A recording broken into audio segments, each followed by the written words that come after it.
तो आज हमें बनाना है डिलीट फंक्शन।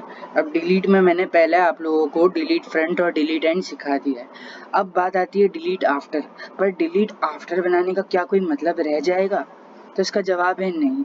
हमें तो डिलीट बाय आइटम करवाना रहेगा ना, कि मतलब अगर ये पर्टिकुलर वैल्यू लिंक लिस्ट में प्रेजेंट है तो उस जो नोड है जिसका ये वैल्यू है उसको डिलीट करो, तो ये ज़्यादा बेनिफिशियल है।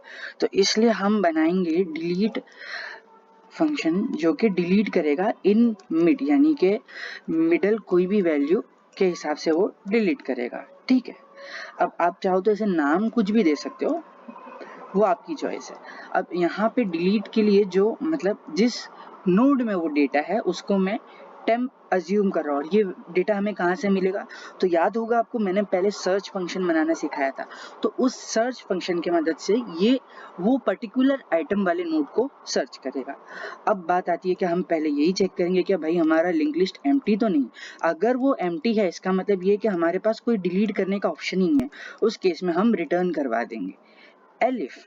ऐसा भी तो हो सकता है जो हमारा आखिरी नोड है वही हमारा पहला नोड है, ऐसा भी तो हो सकता है ना। तो उस केस में ये हो गया कि हमारे पास सिर्फ एक ही नोड है लिंक लिस्ट में, तो उस केस में भी हम सेल्फ डॉट लास्ट को कर देंगे नन, यानी कि भाई अब एक ही नोड था वो डिलीट हो गया तो सेल्फ डॉट लास्ट में बचा कुछ नहीं, नन, और रिटर्न करवा देंगे सेल्फ डॉट लास्ट।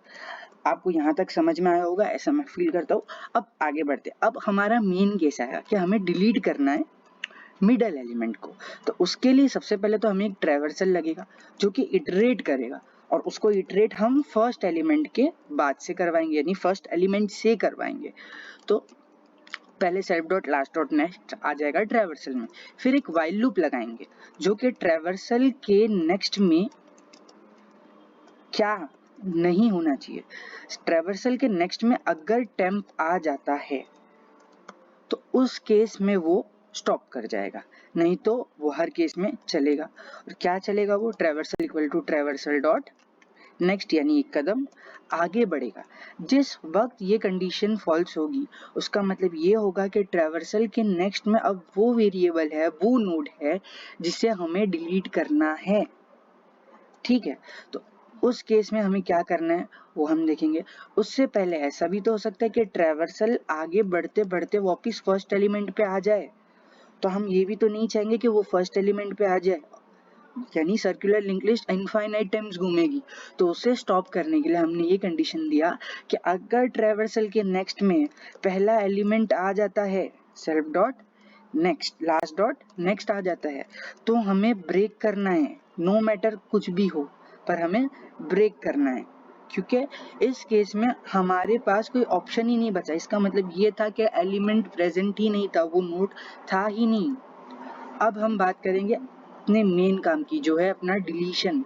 तो अब हमें ये समझ में आ गया कि ये कहाँ पे रुकेगा, जो नोड डिलीट करना है उससे पहले आके ट्रैवर्सल रुक जाएगा। तो हम ये कहेंगे कि अगर traversal dot next equal to है टेम्प के जिसे हमें डिलीट करना था, तो हम इस केस में ट्रैवर्सल डॉट नेक्स्ट यानी इसके आगे वाला एलिमेंट जो हमें डिलीट करना था उसको इक्वल कर देंगे उस एलिमेंट के आगे वाले एलिमेंट के इक्वल, यानी कि हमने उसको एक कदम और आगे बढ़ा दिया, इस वजह से वो डिलीट हो गया।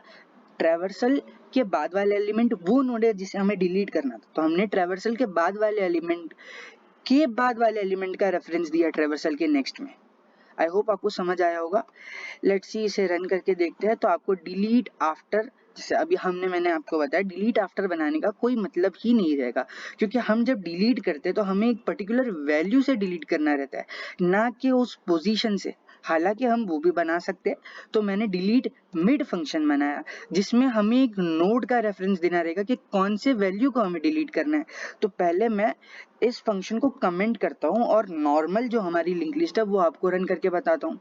तो नॉर्मल लिंक लिस्ट में 10, 20, 25 एंड 30 है।